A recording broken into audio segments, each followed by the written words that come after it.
Hello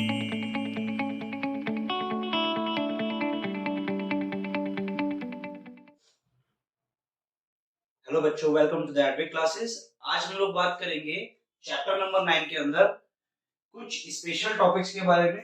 तो एक बार हम देख लेते हैं कि आज हम क्या डिस्कस करने वाले हैं। हम कुछ डिस्कस करेंगे tips on numericals. Basically tips कुछ नहीं है, कॉन्सेप्ट है। हम सिर्फ कॉन्सेप्ट समझने हैं कि हम कैसे न्यूमेरिकल्स को सॉल्व करेंगे। ओके, देन हम लोग बात करेंगे कुछ टॉपिक्स के बारे में, जैसे कि elongation of bar due to its own weight, and third one is हम पढ़ेंगे कि थर्मल स्ट्रेस क्या होता है। ओके, तो ये कुछ एक्स्ट्रा टॉपिक है जो आज हम लोग डिस्कस करने वाले हैं। ये वाले जो टिप्स हैं न्यूमेरिकल्स की, मैंने आपको बताया ये कॉन्सेप्ट है, टिप्स जैसा कुछ नहीं है। बट यहाँ पे मैं डिफरेंट डिफरेंट कंडीशन आपको बना के दिखाऊंगा कि उसके अंदर अगर आपसे स्ट्रेस पूछ ली जाए तो आप उसको सॉल्व किस तरह करने वाले हैं। ओके, तो शुरू करते हैं।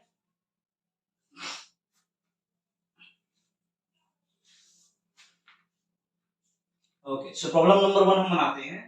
सपोज आपको एक दे दिया गया है ब्लॉक, ओके, और इसको टाई अप करा है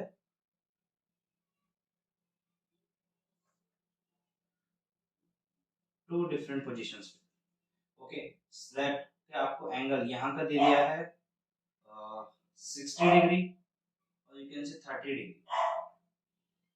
ओके, और यहाँ का एंगल आपको दे दिया है 60 डिग्री। अब आपसे पूछ लिया गया है कि बताइए अगर लेट्स से कि इसके अंदर हम टेंशन मान लेते हैं T1 और इसके अंदर हम टेंशन मान लेते हैं T2। तो अगर वायर 1 बनी है स्टील की एंड वायर 2 बनी है कॉपर की, कोई भी वो एलिमेंट दे सकता है या कोई भी आपको मटेरियल दे सकता है। Sorry, okay. सो अगर यहाँ पे हम बात करें तो इसके लिए हमारे पास हो जाएगा यंग्स मॉडुलस ऑफ स्टील और इसके लिए हमारे पास क्या हो जाएगा यंग्स मॉडुलस ऑफ कॉपर। सो यहाँ पे रोकिए और आई विल सजेस्ट कि एक बार इसका फ्री बॉडी डायग्राम बनाओ और देखो कि आप इसको किस तरह सॉल्व करते हैं। ओके, तो चलिए मैं कंटिन्यू करता हूँ इसको आगे।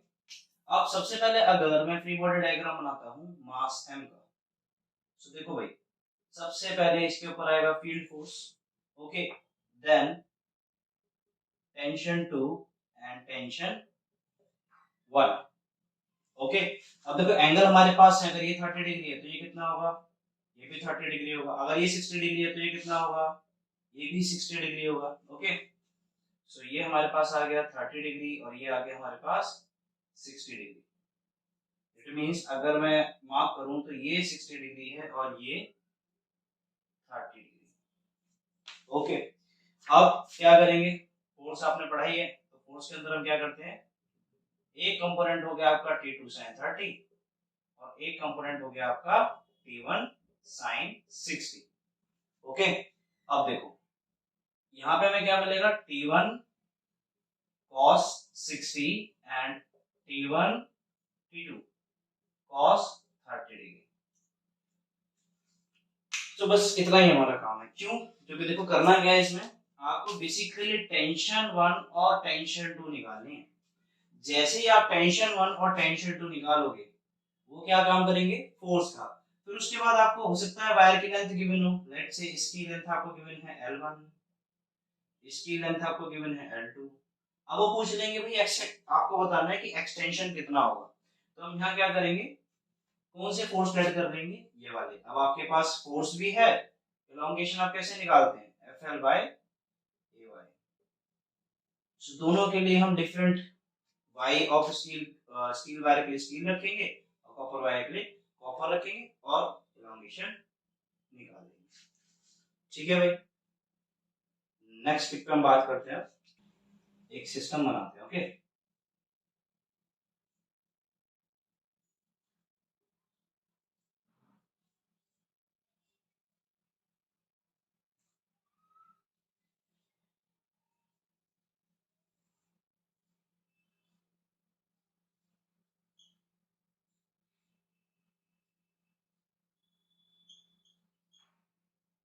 और ये ब्लॉक है हमारा फिक्स। अब आपको ये वैल्यू दे दी है 1 metre, okay, and this one is also 1 metre. यहाँ दोनों सरफेसिस के बीच में व्यू कितना है 0.3। अब ये एक मिक्स क्वेश्चन है बिल्कुल। आपसे सपोज वो पूछ ले कि अगर ये हमारा बना है स्टील का, एक ब्लॉक है जो स्टील का बना है, या अगर आपको कोई भी मटेरियल है तो उसका क्या दे देगा, यंग्स मॉडुलस दे देगा, ठीक है। नहीं, क्वेश्चन पर डिपेंड करता है, हो सकता है वो यंग्स मॉडुलस भी दे दे, लेकिन वो आपको सारी वैल्यूज कभी कभी दे सकता है। जैसे मान लो यंग्स मॉडुलस भी दे दे और मॉडुलस ऑफ रिजिडिटी भी दे दे, आपको कंफ्यूज करने के लिए, ठीक है। आप देखो जरा क्या होगा। सबसे पहले हमें क्या निकालना है, अब इस क्वेश्चन को कैसे करेंगे, आपसे मान लो पूछ ले कि बताओ भाई इलॉन्गेशन इन वायर कितना होगा, एंड जो आपका स्ट्रेन है या angle, angle by which block, let's इसका नाम रख देते हैं B, tilted, okay. So basically वो क्या कर रहा है क्वेश्चन में, आपको वो आपसे पूछ रहा है इलॉन्गेशन इन वायर। अब देखो इलॉन्गेशन इन वायर कैसे आएगा, वो आपको वायर लेंथ दे देगा। मान लो वायर लेंथ आपको दी है 2 मीटर की। अब इस क्वेश्चन को हम कर सकते हैं, कैसे करेंगे, सबसे पहले हम निकालेंगे टेंशन। दोनों में टेंशन सेम, आपने फोर्स के अंदर पढ़ा था कि आप टेंशन कैसे निकालेंगे। सो आपने जैसे टेंशन निकाली, इलॉन्गेशन कैसे निकाल लोगे, फोर्स लेंथ अपॉन में a इंटू वाई। अगर मान लो ये स्टील वायर है तो वाई स्टील दे देगा, जो सा मटेरियल होगा उसका वाई वो आपको देगा। ये तब बात है जब क्वेश्चन बहुत टफ हो जाए, जिससे पिछली वीडियो में डिस्कस करा उस बेस पे आप मोशन न्यूमेरिकल कर लेंगे, लेकिन यहाँ कुछ जबरदस्ती की सिचुएशन हम क्रिएट करके देख रहे हैं, ओके। अब मान लो आपको इसका एंगल निकालना है, देखो इसका एंगल कैसे बनेगा, सोचो जरा, क्या ऐसे टिल्ट होगा आपका ब्लॉक,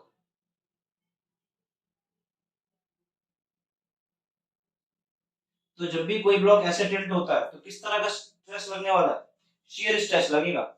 तो शियर स्ट्रेस निकालने के लिए अब हम क्या करेंगे, हमें देखना पड़ेगा कि इस सरफेस के अलोंग और you can say parallel to the surface कितना फोर्स लग रहा है।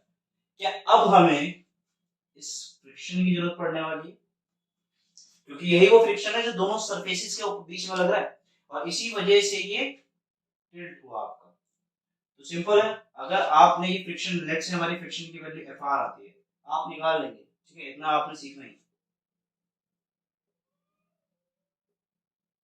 नहीं तो जैसे जैसे हम आगे डिफरेंट डिफरेंट लेक्चर डालेंगे, सारी चीज जब रिवीजन करेंगे तो उसमें हम डिस्कस करेंगे कि भाई फोर्स कैसे निकालते हैं, अगर आप इतना भी नहीं जानते हैं, बट फोर्स हम फर्स्ट टर्म में डिस्कस कर चुके हैं, तो इतना आपको आना चाहिए इस टाइम तक, ओके। तो यहाँ पे अगर हम निकालते हैं शियर स्ट्रेस तो क्या आ जाएगा, फ्रिक्शनल फोर्स आ जाएगा अपॉन में एरिया। अब ये एरिया, ये सब चीज आपको गिवन होगी। देखो बच्चे कई बार सोचते हैं कि यार ये नहीं दिया तो क्या होगा, वो नहीं दिया तो क्या होगा। क्वेश्चन को इसी तरह डिजाइन किया जाता है कि आप सारी वैल्यूज निकाल सके, अगर उन्हें एरिया देना है तो वो देंगे ही, ओके। तो ये अपने को टेंशन नहीं लेनी, तो हम क्या करेंगे अब डिफरेंट डिफरेंट न्यूमेरिकल्स ट्राई करेंगे, ओके। सो ये दो तरह की टिप्स आई थिंक बहुत है। और स्टिल अगर आपको और कोई टॉपिक में प्रॉब्लम आती है स्ट्रेस एंड स्ट्रेन से रिलेटेड तो कमेंट करके जरूर बताएं, फिर हम उस पे आगे वीडियो बनाते हैं, ओके। चलिए,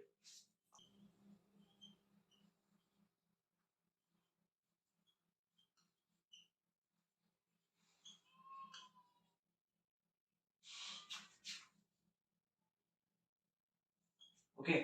सो अब हमें एक बार दिया जाएगा, बार मींस सपोज आपके पास एक कॉलम्स होते हैं, जैसे आपने पिलर देखे होंगे। अगर इस तरह का कोई भी बार, हम उसको क्या करते हैं, उल्टा लटका देते हैं, हैवी बार,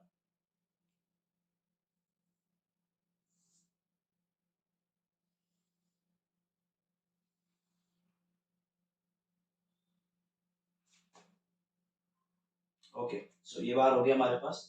इसका वेट बोल देते हैं, लेट्स से इसकी डेंसिटी आपको सबसे पहले देंगे, रो इसकी डेंसिटी होगी, एंड इसकी जो लेंथ है वो होगी एल,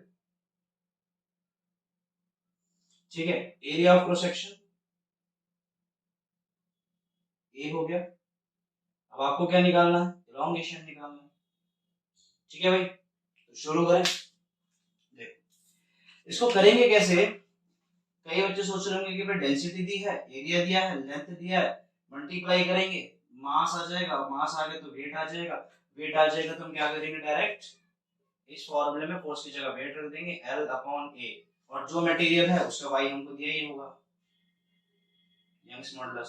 सो y पुट करेंगे और हमें एलोंगेशन मिल जाएगी। ठीक है, इस फॉर्मूले को मैं हटाता नहीं, इसे लिखा रह देते हैं। अब जैसे कराऊंगा उस तरह ट्राई करना, अफसोस ना कि ऐसा क्यों होगा। ठीक है, सो क्या करते हैं हम यहाँ से x हाइट पे जाके एक छोटा सा एरिया लेट कर लेते हैं।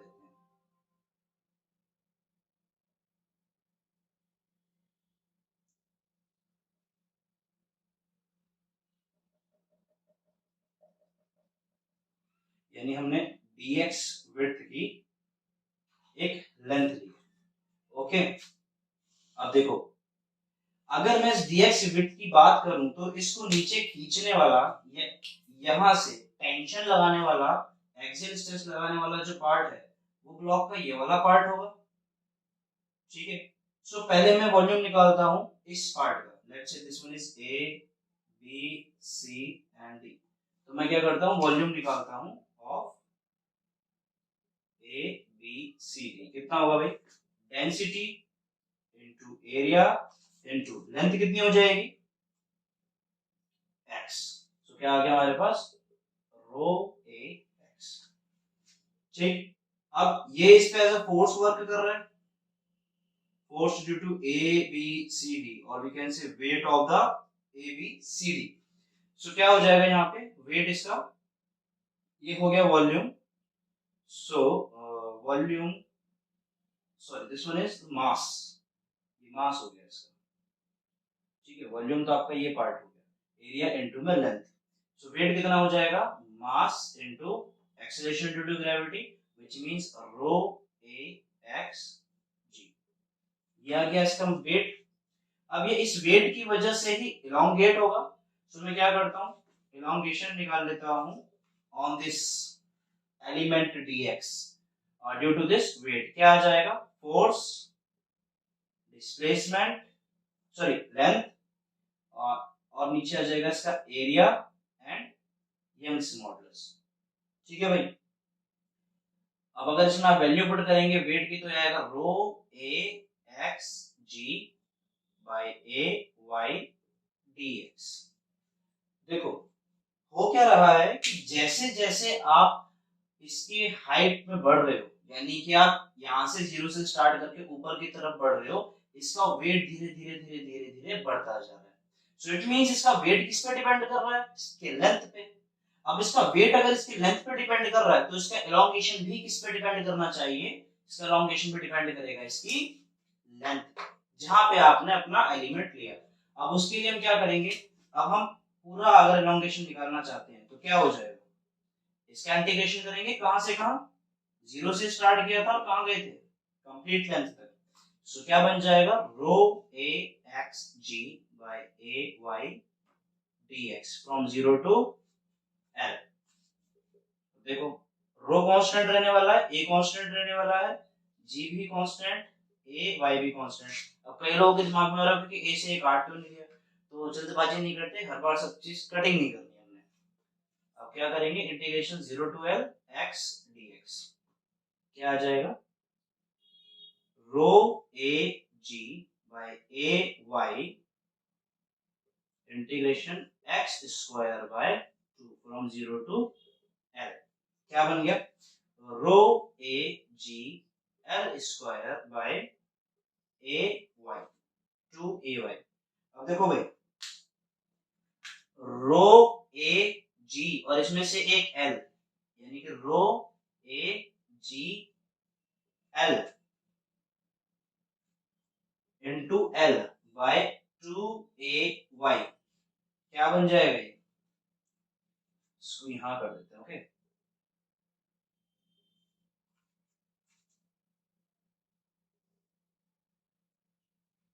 ये बन गया आपका rho A L is the volume, volume into density, यानी कि mass and mass into acceleration due to gravity G, क्या बन गया आपका weight. So weight into L upon में 2 by y upon में 2 and y. Okay, so this is the total elongation in the bar due to its own weight. So different है दोनों आंसरों में. आपने जो सोचा रियलिटी में उसका हाफ है. Okay, so that's how mathematics work. कई बच्चों को भ्रम हो जाता है कि फिजिक्स, केमिस्ट्री और मैथ तीन सब्जेक्ट पढ़ के, इवन बायो भी. लेकिन आप ध्यान रखें कि आप साइंस पढ़ रहे हैं तो साइंस में आप किसी को अलग ना लेके चले. हाँ, रिलेवेंट किसी का कम किसी का ज्यादा हो सकता है, लेकिन फिजिक्स और मैथ ये आपको दोनों एक साथ रखना है अच्छे से. एंड दैट्स व्हाई कि पीसीबी स्टूडेंट्स को थोड़ा सा इशू रहता है. बट हाँ, अगर वो मैथ के कुछ स्पेशल टूल्स सीख लेते हैं तो उनके साथ भी प्रॉब्लम खत्म हो जाती है, क्योंकि पूरी मैथ नहीं यूज होने वाली. बट हाँ, just like calculus, okay, basic calculations, algebra, ये सब आपको आना चाहिए. सो हमें क्या समझ आया कि ये इलॉन्गेशन गलत है, सही है ये वाली इलॉन्गेशन. ओके, अब चलते हैं अपने लास्ट टॉपिक की तरफ, दैट इज थर्मल स्ट्रेस.